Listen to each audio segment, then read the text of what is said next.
കുറച്ച് ദിവസങ്ങൾക്ക് മുമ്പ് ഒരു പേഷ്യൻ്റ് വന്ന് പറഞ്ഞു, ഡോക്ടറെ ഇപ്പോൾ ഉമ്മാക്ക് പണ്ടത്തെ പോലെയല്ല, പെട്ടെന്ന് ദേഷ്യം വരികയാണെന്ന്.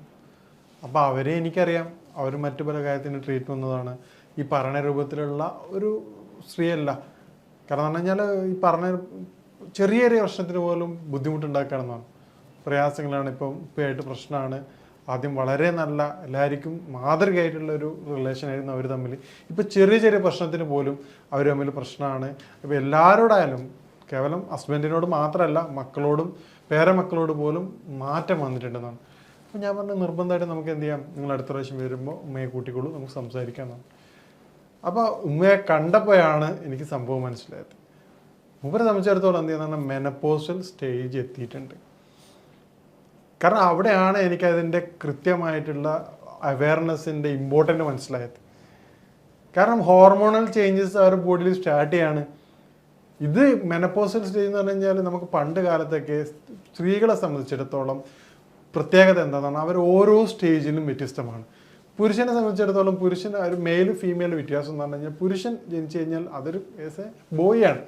പ്രത്യേകിച്ച് മാറ്റങ്ങളൊന്നും അവൻ്റെ ജീവിതത്തിലോ അവൻ്റെ ശൈലിയിലോ ബോഡിയിലോ വരാറില്ല. യഥാർത്ഥത്തിൽ അത് കമ്പയർ ചെയ്യുമ്പോൾ, അത് സ്ത്രീകളിലേക്ക് ഗേളിലായി മാറുമ്പോൾ അത് ഡേ ബൈ ഡേ മാറിക്കൊണ്ടിരിക്കുകയാണ്. കാരണം അവൾ എന്ത് ചെയ്യാണ്, അത് ഒരു 12 വയസ്സ് കഴിഞ്ഞാൽ 10 വയസ്സ് കഴിഞ്ഞാൽ അവർ മെൻസസ് സ്റ്റാർട്ട് ചെയ്യാണ്, മുതിർന്ന കുട്ടിയായിട്ട് മാറുകയാണ്. പിന്നീട് ഒരു 2022 25 എത്തുമ്പോൾ എന്താണ്, അവർ ഡെലിവറി അല്ലെങ്കിൽ കല്യാണം കഴിഞ്ഞു വേറൊരു ലൈഫിലേക്ക് മാറുകയാണ്. പിന്നീട് ഡെലിവറിയിലേക്ക് അവർ ഗർഭിണിയാവുകയാണ്, പിന്നീട് അമ്മയാവുകയാണ്. അതിൻ്റെ ഒരു ഫൈനൽ സ്റ്റേജ് എന്നുള്ളതാണ് എന്ത്, മെനപ്പോസ്, അതായത് മെൻസസ്, ആർത്തവ വിരാമം. ഈ ആർത്തവ വിരാമം എന്നുള്ളത്, ഈ ആർത്തവം സ്റ്റാർട്ട് ചെയ്യണത് എല്ലാവരും ആഘോഷിക്കാറുണ്ട്. പുരുഷന്മാർക്ക് അറിയില്ലെങ്കിലും അത് സ്ത്രീകളുടെ ഇടയിൽ ഭയങ്കരമായിട്ടുള്ളൊരു ആഘോഷമാണ്. കാരണം ഒരു കുട്ടി മുതിർന്ന കുട്ടിയാവുന്ന പറഞ്ഞാൽ അവർ പിന്നീട് അത് കാറ്റഗറി മാറുകയാണ്. അതുവരെ കണ്ട പോലെ അല്ല ആ കുട്ടിയെ പിന്നീട് കാണുന്നത്. ഒരു എക്സ്ട്രാ കെയർ ചെയ്ത് വളരെ മികച്ച രൂപത്തിൽ പരിഗണന കൊടുക്കുകയാണ്, ഭക്ഷണത്തിലായാലും ഡ്രസ്സിങ്ങിലായാലും ഒക്കെ. അപ്പം അത് അവർക്ക് കിട്ടുകയും അത് എങ്ങനെയൊക്കെയാണ് അത് കെയർ ചെയ്യേണ്ടതെന്നുള്ളതും എന്താണ് സംഭവം എന്നുള്ളതും വിശദമായ പഠനം, അത് വിശദമായ കാര്യങ്ങൾ കുട്ടിയോട് പറഞ്ഞു കൊടുക്കുകയാണ്. പക്ഷേ ഇവിടെ മെനപ്പോസിൻ്റെ സ്റ്റേജിലേക്ക് അത് കമ്പയർ ചെയ്യുമ്പോൾ അതിനെ പറ്റിയിട്ട് കൃത്യമായ ധാരണ കൊടുക്കാൻ അവിടെ അമ്മ ഉണ്ടാവാറില്ല. കാരണം എന്താ, ഇവർ വേറൊരു കുടുംബമായിട്ട് താമസിക്കായിരിക്കും, മക്കളും പേരമക്കളൊക്കെ ആയിട്ട്. കാരണം ഇവർ തന്നെയായിരിക്കും അവിടുത്തെ അമ്മയുടെ റോള്. ഇവരാരോടാണ് പരാതി പറയാറുള്ളത്? ഒട്ടുമിക്ക ന്യൂക്ലിയർ കുടുംബങ്ങളാണ്. ഇന്ന് പണ്ടൊക്കെ ആണെങ്കിൽ ഈ ഒരു ബുദ്ധിമുട്ട് ഉണ്ടാവാറേ ഇല്ല. കാരണം അവർക്ക് ജ്യേഷ്ഠത്തിമാരുണ്ടാവും, അവരുടെ ഇളയമ്മമാരുണ്ടാവും, ഒരു വലിയൊരു സർക്കിൾ തന്നെ കുടുംബത്തിലുണ്ടാവും. ഇനിയിപ്പോൾ മോളെ ഇങ്ങനെ വരാൻ പോകുന്നുണ്ട് കേട്ടോ, കുറച്ചും കൂടി ഒന്ന് ശ്രദ്ധിക്കണം, ഭക്ഷണത്തിൽ മാറ്റങ്ങൾ വരുത്തണം, അല്ലെങ്കിൽ ഇങ്ങനെ ചേഞ്ചസ് വരും. അപ്പോൾ അവർക്കൊരു അവയർനെസ് കിട്ടും, ഇങ്ങനൊരു ബുദ്ധിമുട്ടുണ്ട്. അപ്പോൾ ഞാൻ അവരെ ഇരുത്തി സംസാരിച്ചു. ഞാൻ പറഞ്ഞു, നിങ്ങളുടെ പ്രശ്നം എന്ന് പറഞ്ഞാൽ മെനപ്പോസിൻ്റെ സ്റ്റാർട്ടിങ് ആണ്, നിങ്ങളുടെ ആർത്തവം നിൽക്കാൻ പോവാണ്. അപ്പോൾ അവരോട് ചോദിച്ചപ്പോൾ അവരോട് ഞാൻ പറഞ്ഞു, ഇന്ന ലക്ഷണങ്ങൾ ഉണ്ടായിരുന്നില്ലേ. ഇത് ഈ പറഞ്ഞ ലക്ഷണങ്ങൾ കോമൺ ആയിട്ടാണ് പറയാൻ പറ്റില്ല, ഓരോ വ്യക്തികൾക്കും വ്യത്യസ്ത ലക്ഷണങ്ങളായിരിക്കും. ഞാൻ ചോദിച്ചു, പീരീഡ്സ് 2-3 മാസം ഇല്ലാത്തൊരവസ്ഥ വന്നിരുന്നില്ലേ? ഡോക്ടർ അങ്ങനെ വന്നിരുന്നു. ചില മാസങ്ങൾ 6 മാസം വരെ ഉണ്ടായിരുന്നില്ല, അതേ ഡോക്ടർ വന്നിരുന്നു. അപ്പോൾ എന്താണ്, ഞാൻ പറഞ്ഞു മെനപ്പോസ് സ്റ്റാർട്ട് ചെയ്തിട്ടുണ്ട്. അപ്പോൾ അവരോട് പറഞ്ഞു, നിങ്ങളുടെ മൂഡ് ഇങ്ങനെ ചേഞ്ച് ചെയ്യും, ഹോർമോണൽ വേരിയേഷൻ വളരെയധികം വരും. അപ്പോൾ അവർ പറഞ്ഞപ്പോൾ അവർ ഫുൾ ഹാപ്പിയായി. ഡോക്ടർ പറഞ്ഞ പ്രശ്നങ്ങൾ, ടയർഡ്നെസ് ഉണ്ടാവാറുണ്ട്, എനിക്ക് മൂഡ് സിക്നെസ് ഉണ്ടാവാറുണ്ട്, ടെൻഷൻ ഉണ്ടാവാറുണ്ട്. വളരെ പെട്ടെന്ന് ഞാൻ അതിൻ്റെ സിംറ്റംസിലേക്കും അതിൻ്റെ കാരണങ്ങൾക്ക് വിശദമായിട്ടേ പറയാം. അപ്പോൾ അത് പറഞ്ഞതോടുകൂടി മൂപ്പരിക്ക് അത് പൂർണ്ണമായിട്ട് മനസ്സിലായി. കേവലം നമ്മുടെ നാട്ടിൽ മാത്രമല്ല ഈ പ്രശ്നമുണ്ട്, സ്ത്രീകൾ എവിടെയൊക്കെ ഉണ്ട് അവിടെയൊക്കെ ഈ പ്രശ്നം ഉണ്ടാവാറുണ്ട്. യൂറോപ്യൻ കൺട്രീസിലൊക്കെ പ്രത്യേകിച്ചിട്ട് മെനപ്പോസൽ ക്ലിനിക്കുകൾ തന്നെ ഉണ്ട്. അവിടെ ഹോർമോണൽ തെറാപ്പി ഉണ്ട്, മറ്റ് പല കാര്യങ്ങളുണ്ട്. കൃത്യമായ കൗൺസിലിംഗ് കൊടുക്കുന്നതോടെ ഈ പ്രശ്നങ്ങൾ നമുക്ക് പരമാവധി ഇല്ലാതിരിക്കാൻ പറ്റുന്നുണ്ട്. ഇനി എന്താണ് മെനപ്പോസിൻ്റെ നമുക്ക് കാരണങ്ങൾ എന്താണെന്ന് നോക്കാം, അത് എങ്ങനെ നമുക്ക് പ്രതിരോധിക്കാൻ നോക്കാം.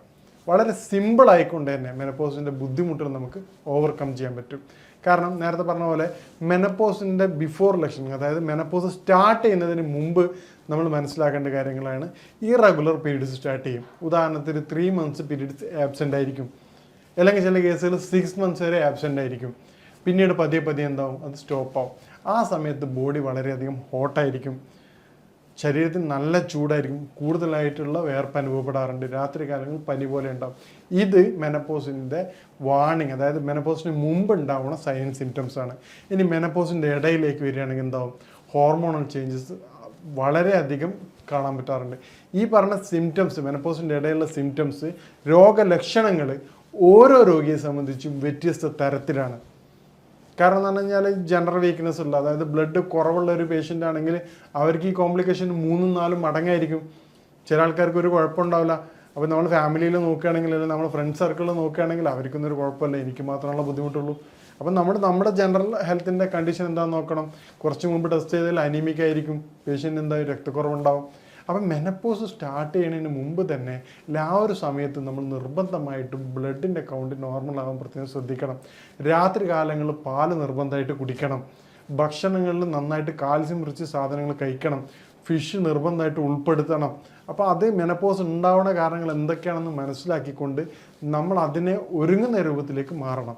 ഇനി എന്തൊക്കെ കാര്യങ്ങൾ നമുക്ക് ഈ മൂഡ് സിക്നെസ്സും അതുപോലെ ഏറ്റവും പ്രധാനമായിട്ടാണ് ബോഡിയുടെ ഹീറ്റ് കൂടുക എന്നുള്ളതാണ്. കാരണം ബോഡി ഓവറായിട്ട് ഹീറ്റ് ഉണ്ടാവും, ഇതാണ് ഏറ്റവും പ്രധാനപ്പെട്ട ലക്ഷണം. അതുപോലെ മൂഡ് ചേഞ്ച് ചെയ്യാം. നല്ല ഹാപ്പി ആയിട്ട് കണ്ടിട്ടുണ്ടാവും, പിന്നെ കോർണറിൽ പോയിട്ട് ഇങ്ങനെ മിണ്ടാതിരിക്കുന്നുണ്ടോ, മക്കളെ കളിപ്പിച്ചുകൊണ്ടിരിക്കുകയായിരിക്കും, പിന്നെ പെട്ടെന്ന് സൈലൻ്റ് ആവും. നമ്മൾ ചോദിക്കും എന്താണ് പറ്റിയത് അമ്മേ, അല്ല എന്താ പറ്റി ഉമ്മ എന്ന് ചോദിക്കുമ്പോൾ പറയും ഒന്നുമില്ല, എന്നാൽ പിന്നീട് റീസ്റ്റാർട്ട് ചെയ്യും. അതുപോലെ തന്നെ മെമ്മറി ലോസ് വരും. കാരണം എന്താണ് സംഭവിച്ചതെന്നുള്ളത്, ഞാൻ എന്താണ് പറഞ്ഞതെന്നുള്ളത്, അല്ലെങ്കിൽ എന്താണ് പറയാൻ വെച്ചത് അത് പറയാൻ മറന്നുപോയി, അല്ലെങ്കിൽ പറയാൻ പറ്റണില്ല, പിന്നെ പറയാവുന്ന രൂപത്തിൽ അത് സ്കിപ്പ് ചെയ്യാണ്. ഇതൊക്കെയാണ് ഏറ്റവും പ്രധാനപ്പെട്ട ലക്ഷണങ്ങൾ. അതുപോലെ തന്നെ ചൂട്, ശരീരത്തിൽ നന്നായിട്ട് ചൂട്, ഫേസിലായാലും ഇങ്ങനെ ചൂട് ഫുൾ ടൈം ഫീൽ ചെയ്യുന്നൊരവസ്ഥ, ഇതൊക്കെയാണ് മെനപ്പോസിൻ്റെ ഏറ്റവും പ്രധാനപ്പെട്ട ലക്ഷണം. ഇനി ഈ പറഞ്ഞ കോംപ്ലിക്കേഷൻസ് നമുക്ക് എങ്ങനെ പ്രിവെൻറ്റ് ചെയ്യാന്നുള്ളത് നോക്കാം. ഇനി മെനപ്പോസിൻ്റെ ബുദ്ധിമുട്ടുകൾ എങ്ങനെ നമുക്ക് പ്രിവെൻറ്റ് ചെയ്യാന്നുള്ളതാണ്. എങ്ങനെ നമുക്ക് ബ്ലോക്ക് ചെയ്യാന്നുള്ളത് അല്ലെങ്കിൽ കൺട്രോൾ ചെയ്യാന്നുള്ളത് ഏറ്റവും പ്രധാനമായിട്ട് മനസ്സിലാക്കേണ്ടത്. അവരെക്കാൾ ഉപരി ഇപ്പം പാർട്ട്ണറാണ് ഏറ്റവും മുഖ്യ റോൾ വഹിക്കേണ്ടത്. കാരണം പാർട്ട്ണറാണ്, നിങ്ങൾക്ക് പണ്ടത്തെ പോലെയല്ല ഭയങ്കര ദേഷ്യമാണെന്ന് പറയുന്നതിന് പകരം ആ പുള്ളിയോട് ഇപ്പോൾ ഫാദറിനോട് നിങ്ങൾ എന്ത് ചെയ്യുക പറയുക, അമ്മയ്ക്ക് ഇങ്ങനെ മെനപ്പോസാണ്, ചെറിയ പ്രശ്നങ്ങൾ ഉണ്ടാവാൻ സാധ്യതയുണ്ട്, ഒന്ന് കെയറിങ് കൊടുക്കണം എന്ന് പറയാം. അപ്പോൾ ഫാദറിന് മനസ്സിലാവും. പ്രൈമറി സപ്പോർട്ട് കിട്ടുന്നത് പാർട്ട്ണറുടെ അടുത്ത് നിന്നാണ്. പിന്നീട് അതുപോലെ തന്നെ സൈക്കിൾ ഡെവലപ്പ് ചെയ്യുക, മക്കളുടെ നിന്നായാലും ചെറിയ മക്കളുടെ നിന്ന് എല്ലാവരും അവരെ കൺസിഡർ ചെയ്യുന്നുള്ള രൂപത്തിലേക്ക് മാറ്റുക. ഇത് അവർക്ക് വളരെയധികം ആത്മവിശ്വാസം ഉണ്ടാക്കും. അതുപോലെ തന്നെ അവരോട് അതിൻ്റെ കാരണങ്ങൾ, സൈൻ സിംറ്റംസ് പറഞ്ഞു കൊടുത്ത് ഉൾക്കൊള്ളിപ്പിക്കാൻ ശ്രമിക്കുക. അപ്പോൾ അവർക്ക് അതിൻ്റെ ഉദാഹരണത്തിന് പല വ്യത്യസ്ത കാരണം, ചില പേഷ്യൻസിന് മസിൽസ് പെയിൻ ഉണ്ടാവാറുണ്ട്, ഈ പറഞ്ഞ പിന്നെ ഒരു മെമ്മറി ലോസ് വരാറുണ്ട്. അപ്പോൾ അതിന് ന്യൂട്രീഷൻസും അതുപോലെ വൈറ്റമിൻസും അത്യാവശ്യമാണ്. അപ്പോൾ എന്ത് ചെയ്യുക, എന്താണ് അതിൻ്റെ കാരണം വരുന്നത് അത് ചെയ്യുക. ഉദാഹരണമായിട്ട് ഏറ്റവും പ്രധാനമായിട്ടുള്ള വൈറ്റമിൻ സി, ഡി, ബി അതുപോലെ കാരണങ്ങൾ, അതുപോലെ മിനറൽസ്, സിങ്ക്, ഒരുപാട് കാരണം. അപ്പോൾ ഏറ്റവും നല്ലതെന്ന് പറഞ്ഞാൽ അതിന് പറ്റുന്ന ഡയറ്റ് ഫോം ചെയ്യുക എന്നുള്ളതാണ്. ഏറ്റവും റെക്കമെൻഡഡ് ഡയറ്റായിട്ട് നമ്മൾ പറയാറുള്ളത് പാല് കൊടുക്കുക, ഡെയിലി ഒരു ഗ്ലാസ് പാല് കൊടുക്കുക. അതോടൊപ്പം തന്നെ ഡാർക്ക് ചോക്ലേറ്റ് പറ്റുകയാണെങ്കിൽ ഏറ്റവും നല്ലതാണ്, ആൻറ്റി ഓക്സിഡൻറ്റ് റിച്ച് ആണ്. അതോടൊപ്പം തന്നെ മുട്ട കൊടുക്കുക. ജങ്ക് ഫുഡ് കാര്യങ്ങൾ പൂർണ്ണമായിട്ട് ഒഴിവാക്കുക. ആൽമണ്ട് അല്ലെങ്കിൽ അക്രോട്ട്, സോയ അതുപോലെ വ്യത്യസ്തമായ സാധനങ്ങൾ ഉപയോഗിക്കുകയാണെങ്കിൽ ഈ പറഞ്ഞ ബുദ്ധിമുട്ടുകളും പ്രയാസങ്ങളും ഇതുമായിട്ട് ബന്ധപ്പെട്ട ഡെഫിഷ്യൻസി ആയിട്ട് ബന്ധപ്പെട്ട കാര്യങ്ങൾ നമുക്ക് ഒരു പരിധി വരെ തടയാവുന്നതാണ്. അതുപോലെ തന്നെ ഇമ്പോർട്ടൻ്റ് ആണ് കൃത്യമായ ഉറക്കം ഉണ്ടോ എന്നുള്ളത് ശ്രദ്ധിക്കുക. ഫിസിക്കൽ മൂവ്മെൻറ്റ്സ്, ശരീരത്തിന് കൃത്യമായ വ്യായാമം, മറ്റു പല കാര്യങ്ങളും കൃത്യമായ അളവിലാണോ എന്നുള്ളത് ശ്രദ്ധിക്കുക. അപ്പോൾ ഇത് ചെയ്യുന്നപ്പോൾ തന്നെ നമ്മൾ മറ്റൊന്ന് മനസ്സിലാക്കേണ്ടത് ഹോർമോണൽ ലെവൽ കുറഞ്ഞതുകൊണ്ട് തന്നെ ഒരുപാട് കോംപ്ലിക്കേഷൻസിന് കാരണമാവാറുണ്ട്. ഇനി മെനപ്പോസിൻ്റെ കോംപ്ലിക്കേഷൻസ് എന്തൊക്കെയാണെന്ന് നോക്കാം. മെനപ്പോസിൽ വരുന്ന ഏറ്റവും പ്രധാനപ്പെട്ട കോംപ്ലിക്കേഷൻസ്, മെനപ്പോസ് എന്നുള്ളത് ഈസ്ട്രജൻ്റെ ലെവൽ കുറയാണ്, ഹോർമോൺ ലെവൽ കുറയുന്ന ഒരു പ്രതിഭാസമാണ്. ഇതുകൊണ്ട് നമുക്ക് ഉണ്ടാവുന്നത് എല്ലാവർക്കും അറിയാത്ത കുറച്ച് കാര്യങ്ങളാണ്. പ്രധാനമായിട്ടത് ഹാർട്ട് ഡിസീസിന് കാരണം എന്താണ്, ഈസ്ട്രജൻ ലെവൽ കുറയുമ്പോൾ അത് ബ്ലഡ് വെസൽസിൽ പ്ലാഗ്, അതായത് തടസ്സങ്ങളിൽ കൊഴുപ്പ് പോലെ അടിഞ്ഞുകൂടാൻ സാധ്യതയുണ്ട്. ഇത് പ്രോപ്പറായിട്ടുള്ള സർക്കുലേഷൻ ഇല്ലാതിരിക്കുകയും പിന്നീട് അത് ഹാർട്ട് ഡിസീസിന് കൂടുതലായിട്ട് സാധ്യതയുണ്ട്. ഇത്തരത്തിൽ എന്താ ചെയ്യേണ്ടത്, ഇതേപോലെ തന്നെ എല്ലുകളുടെ ബലക്ഷയം സംഭവിക്കാൻ സാധ്യതയുണ്ട്. കാരണം ഈസ്ട്രജൻ ലെവൽ കുറയാണ്.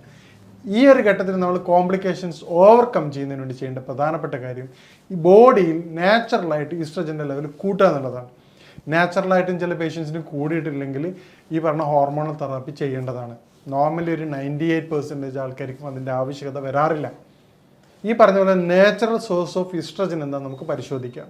അത് വെജിറ്റബിൾസിലേക്ക് വരികയാണെങ്കിൽ നമുക്ക് ക്യാരറ്റ്, ബീട്രൂട്ട്, ക്യാബേജ്, ബ്രോങ്കായി, ഈ പറഞ്ഞ കോമൺ ആയിട്ടുള്ള നമുക്ക് പ്രത്യേകിച്ച് വേണ്ട ആവശ്യമൊന്നുമില്ല, സോയ, ഈ സാധനങ്ങൾ ഡെയിലി ഭക്ഷണത്തിൽ ഉൾപ്പെടുത്തുക. ഫ്രൂട്ട്സിലേക്ക് വരികയാണെങ്കിൽ എന്താണ് ഏറ്റവും പ്രധാനം, പ്ലംസ്, ആപ്പിളാണ്. അതുപോലെ ഫിഷ് ഓയിൽ നിർബന്ധമായിട്ടും ഫിഷ് ഓയിൽ ക്യാപ്സ്യൂളായിട്ട് കഴിക്കേണ്ടതാണ്.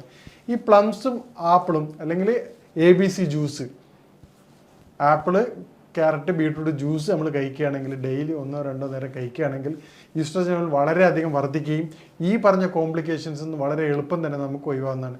നേരത്തെ പറഞ്ഞതുപോലുള്ള എന്താണ് ഏത് ബുദ്ധിമുട്ടെന്നുള്ള സ്പെസിഫൈ ചെയ്തിട്ട് ആ ടെസ്റ്റുകൾ ചെയ്തിട്ട് ഏത് വൈറ്റമിൻ്റെ കുറവാണ്, അതിൻ്റെ സപ്ലിമെൻറ്റ്സ് കാര്യങ്ങൾ കഴിക്കുകയാണെങ്കിൽ നമുക്ക് സന്തോഷത്തോടു കൂടി തന്നെ മറ്റുള്ള ബുദ്ധിമുട്ടുകളൊന്നും ഇല്ലാതെ തന്നെ നമുക്ക് ഈ മെനപ്പോസ് എന്നുള്ള ഒരു സ്റ്റേജ് വളരെ എളുപ്പം കവർ ചെയ്യാൻ പറ്റുന്നതാണ്. 1-2 വർഷം കെയർ ചെയ്യുമ്പോൾ തന്നെ നമുക്ക് എന്ത് ചെയ്യും, ബോഡി അതോട് വളരെ പെട്ടെന്ന് തന്നെ മേക്കപ്പ് ചെയ്യും. ഇല്ല എങ്കിൽ അത് കൂടുതൽ കോംപ്ലിക്കേഷനിലേക്ക് പോകും. സിവിയർ ഡിപ്രഷനിലേക്ക് ആൾക്കാർ മാറാറുണ്ട്, ബന്ധങ്ങളിൽ പോലും വിള്ളലുകൾ വരാറുണ്ട്. കാരണം എന്താണ്, കംപ്ലൈൻ്റ് ആണ്, അമ്മ പണ്ടത്തെ പോലെ ഞങ്ങളെ കെയർ ചെയ്യുന്നില്ല, അല്ലെ അച്ഛൻ പറയും അമ്മ പണ്ടത്തെ പോലെയല്ല. അപ്പോൾ അത് മനസ്സിലാക്കിക്കൊണ്ടല്ലാതെ നമ്മൾ പ്രവർത്തിക്കുന്നതെങ്കിൽ അത് റിലേഷൻഷിപ്പ് പോലും ഗുരുതരമായ പ്രത്യാഘാതം ഉണ്ടാക്കും. നേരത്തെ പറഞ്ഞതുപോലെ ഈ മെനപ്പോസ് എന്നുള്ളത് ബോഡിയുടെ ചേഞ്ചസ് ആണെന്ന് മനസ്സിലാക്കിക്കൊണ്ട് നിൽക്കുക, അതിന് വേണ്ട കാര്യങ്ങൾ നിർബന്ധമായിട്ട് ചെയ്യുക. ഏറ്റവും പ്രധാനം പെർ ഡേ 1 മണിക്കൂർ നിർബന്ധമായിട്ടും ഫിസിക്കൽ ആക്ടിവിറ്റീസ് ചെയ്യേണ്ടതാണ്. പെർ ഡേ 1 അവർ എന്ന് പറയുന്നത് പ്രായമായ ആൾക്കാർക്ക് ബുദ്ധിമുട്ടാണ്. അതുകൊണ്ട് എന്ത് ചെയ്യുക, അത് ഡിവൈഡ് ചെയ്യുക. രാവിലെ ഒരു 20 മിനിറ്റ് നടക്കാൻ പോവുക, അല്ലെങ്കിൽ വൈകിട്ട് 20 മിനിറ്റ് നടക്കാൻ പോവുക. അപ്പോൾ ആ തരത്തിൽ ഡിവൈഡ് ചെയ്യുന്നതുകൊണ്ട് മുട്ടുവേദന കാര്യങ്ങളില്ലാത്ത ആൾക്കാരാണെങ്കിൽ ചെറിയ രൂപത്തിൽ ഈ പറഞ്ഞ ഫിസിക്കൽ ആക്ടിവിറ്റീസ് ചെയ്യുകയാണെങ്കിൽ മൂഡും മൈൻഡും ടോട്ടലി ചേഞ്ച് ആവും. ഈ നടക്കുന്ന സമയത്ത് അല്ലെങ്കിൽ ഫിസിക്കൽ ആക്ടിവിറ്റീസ് ചെയ്യുമ്പോൾ തൊട്ടടുത്ത് പരിചയമുള്ള ഒരാളെയും കൂടി എന്ത് ചെയ്യുക, ഉൾപ്പെടുത്തുക. അങ്ങനെ അവരായിട്ടൊരു ഫ്രണ്ട് സർക്കിൾ ഉണ്ടാക്കി നമുക്ക് വരുന്ന മാറ്റങ്ങൾ ഇന്ന കാരണങ്ങളാണെന്ന് പരസ്പരം പറയുന്ന ഒരു വ്യക്തിയാണെങ്കിൽ നിങ്ങൾക്ക് വളരെയധികം മാറ്റം ഈ രൂപത്തിൽ കണ്ടെത്താൻ പറ്റും. ഇനി ഇതുമായിട്ട് ബന്ധപ്പെട്ട കാര്യങ്ങൾക്ക് നിങ്ങൾക്ക് ബന്ധപ്പെടാവുന്നതാണ്. ഇനി മറ്റൊരു വിഷയമായിട്ട് കാണാം. നന്ദി.